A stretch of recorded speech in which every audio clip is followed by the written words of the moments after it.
Hello everyone, welcome back to my channel. Before starting the video, please subscribe and keep watching for more details videos. Filipina tennis ace Alex Eala has officially broken into the WTA Music Top 40 ahead of her opening round match at the Qatar Open in Doha.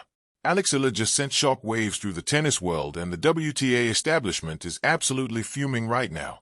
Despite everything they threw at her, despite the questionable calls, despite the disrespect, despite being treated like an outsider who doesn't belong, Eala has broken into the top 40 WTA rankings. And with every single tournament, she's climbing higher, proving that talent and determination can overcome even the most corrupt system. This isn't just a feel-good story about a talented athlete succeeding. This is about a young woman from the Philippines fighting against an establishment that never wanted her to make it this far. This is about exposing how the WTA treats players who don't fit their preferred mold. This is about Eala refusing to be broken by a system designed to keep her down. Eala's rise has been nothing short of extraordinary. She came from the Philippines, a country not exactly known as a tennis powerhouse, and made an impact on the international stage at an incredibly young age. Now she's working towards her first Grand Slam appearance.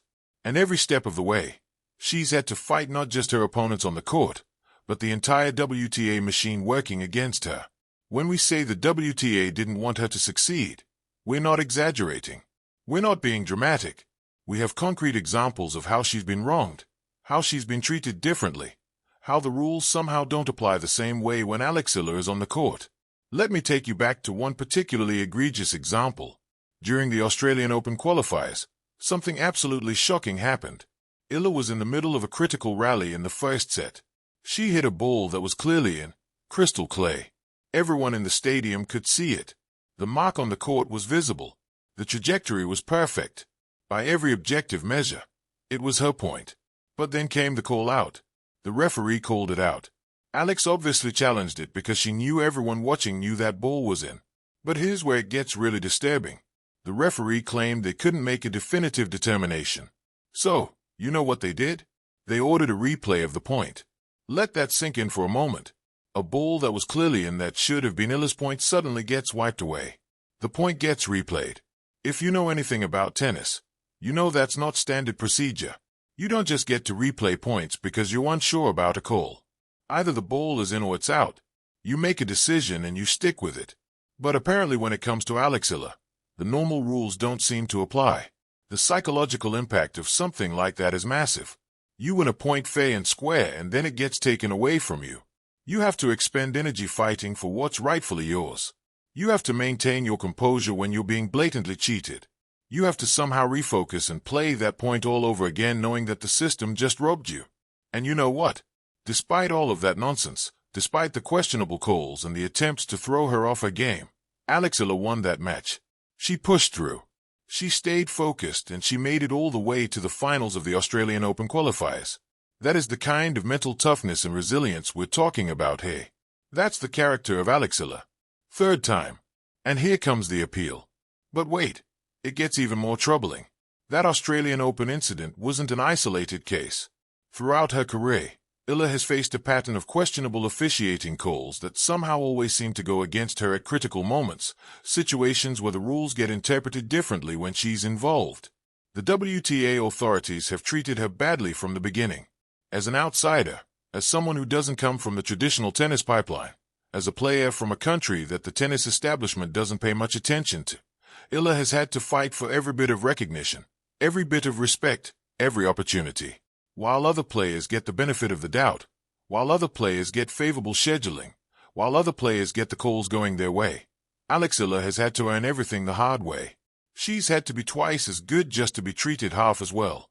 She's had to win convincingly because she knows close matches might not go her way. She's had to develop an incredible mental game because she knows she can't rely on fair officiating. But here's what makes Eala truly special. She hasn't let any of this break her. She hasn't complained endlessly. She hasn't made excuses. She simply kept her head down, kept working, kept improving, and kept winning. She's composed on the court even when she has every right to explode in frustration. She's professional even when the system treats her unprofessionally. And now she's in the top 40. Despite everything working against her, she's climbed into the top 40 WTA rankings. That's not just impressive. That's extraordinary when you consider the obstacles she's faced, the disadvantages she's had to overcome, the corruption she's had to navigate. Breaking into the top 40 is an achievement that deserves way more recognition than it's getting. Think about what she's from rankings that never seemed to move no matter how hard she clawed. From officials in blazers who smiled too easily.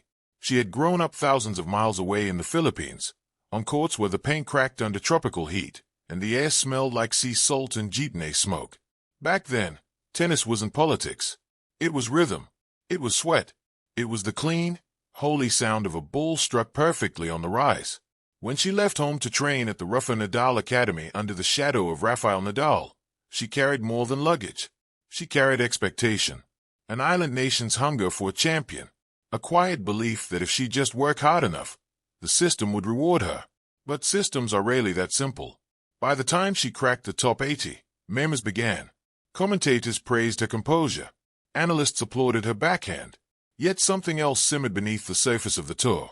The sense that doors opened more easily for some than for others. Wildcards that appeared mysteriously. Seedings that felt conveniently arranged. Ranking jumps that defied logic. Alex didn't speak publicly. Not yet. She answered questions with calm grace. She smiled. She thanked tournament directors. She stayed focused on forehands and footwork. But inside, a storm gathered. Then came the stretch that changed everything. 3 tournaments in 5 weeks. 3 surfaces. 3 statements. In Doha, she dismantled a former Grand Slam semifinalist with surgical precision. In Rome, she saved 4 match points in a third-set tiebreak, roaring toward her box like a warrior who had finally remembered she carried a sword. And in Montreal, she walked through a seeded draw like a rising tide swallowing the shore. The rankings update that followed should have been predictable. It wasn't. She climbed, but not as high as